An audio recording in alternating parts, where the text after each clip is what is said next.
Bonjour, c'est Cryptoly, j'espère que vous allez bien en ce samedi. Ça y est, nous avons clôturé enfin cette semaine quand même assez impressionnante à marquer dans les annales, avec des manipulations de marché, avec une clôture weekly plutôt positive et des annonces qui ont été effectuées au niveau de la Chine que l'on pourrait caractériser même comme étant positives. Je vais vous expliquer pourquoi. Par contre, il faudra faire attention, et ça c'est très important, sur la fin de semaine.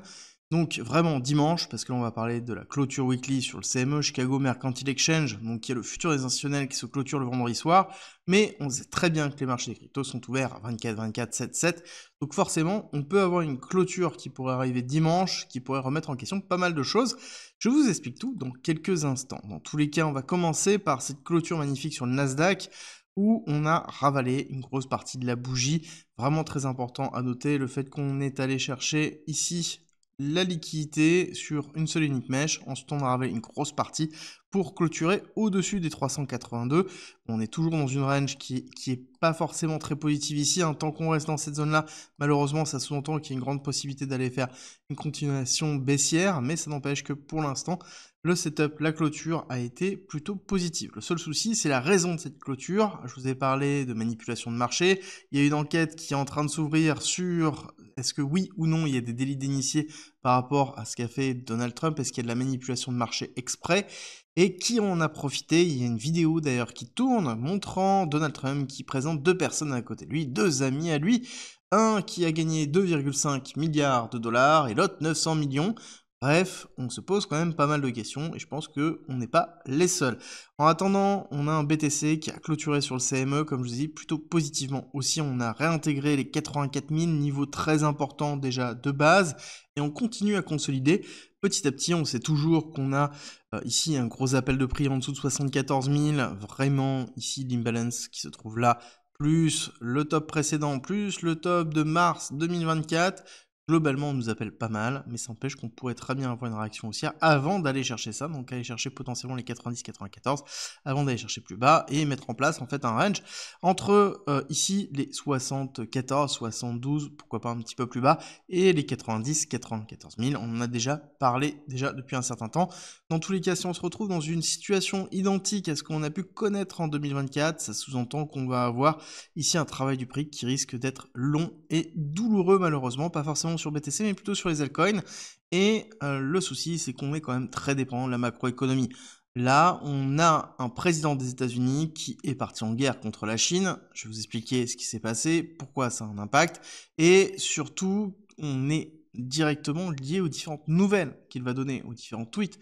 Du jour au lendemain, ça peut changer. Du jour au lendemain, on peut imprimer moins 14% sur le Nasdaq à plus 14% en l'espace de quelques heures. Donc forcément, il faut faire très attention. Et j'aime bien cette illustration qui est une représentation de je tire un peu à l'aveugle et à chaque fois, tout est prémédité. Dites-moi vraiment ce que vous en pensez en commentaire, mais il est vrai que systématiquement, on a l'impression que tout est prémédité sans forcément que ça le soit. Qu'est-ce qui est vrai, qu'est-ce qui est faux? Est-ce que c'est vraiment de la négociation? Bref, c'est toujours un peu compliqué. Si vous voulez aller plus loin dans cette réflexion, j'ai préparé une vidéo demain 13h sur Thibaut Invest. Vous retrouvez le lien en commentaire en description pour pouvoir regarder la vidéo et en même temps regarder cette chaîne que j'ai lancée vraiment spécialement sur la géopolitique et l'économie. Alors pourquoi je vous dis qu'il y a pas mal de choses qui sont en train de se mettre en place au niveau de la Chine? La Chine a décidé d'augmenter ici ses tarifs, encore une fois, 125%. Donc ça fait mal, mais par contre il a défini qu'il n'y avait pas de gagnant par rapport à ça et que c'était qu'une notion d'isolation.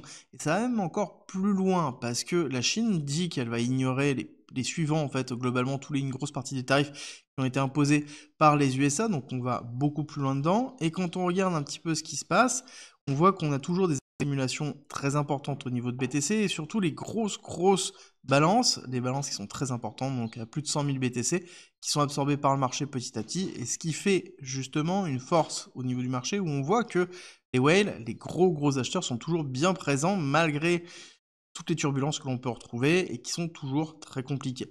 Ce qui est aussi intéressant de voir, c'est qu'on a une prise de position de la Fed. Alors même si Jérôme Powell ne s'exprime pas sur le sujet encore pour l'instant, on a d'autres acteurs de la Fed qui finissent que dans tous les cas, la Fed réagira et sera prêt si jamais le marché a besoin et qu'ils ont plein de moyens de pouvoir gérer la liquidité sur le marché. Donc on a vraiment ici une prise de position qui est nécessaire et qui permet aussi de calmer un peu le marché. Donc même si la Fed n'a pas agi, on sait qu'elle peut agir quoi qu'il arrive. Le point très important pour moi aussi, c'est que ici, quand on regarde vraiment le communiqué de presse de la Chine, on se rend compte qu'il y a quand même une porte qui est ouverte dans laquelle ils ont une volonté de toujours communiquer, de discuter. Par contre, la réalité, c'est qu'ils ne veulent pas être faibles, en tout cas paraître faibles par rapport aux USA. Donc ça sous-entend que la communication, je pense, ne viendra pas de la Chine. La communication devra venir impérativement des USA, et ça, je pense que c'est le point le plus important à prendre en considération par rapport à la résolution qu'on attend sur ce marché. À savoir que BTC court terme, parce que oui, on a parlé du CME, CME lui il est clôturé, mais comme je vous l'ai dit en introduction, malheureusement, ce n'est pas que cette clôture qui nous importe, c'est la clôture aussi totale sur le BTC ouvert All Index, donc lui qui clôture jamais, qui est 24-24-7-7. Ici, on va continuer en fait à construire certainement une forme de consolidation sur les niveaux clés des 83 500, 84 000, donc globalement dans la zone sur cette impulsion baissière, ici dans la zone des 618 786, plutôt rechargement de short, plutôt pour une impulsion baissière.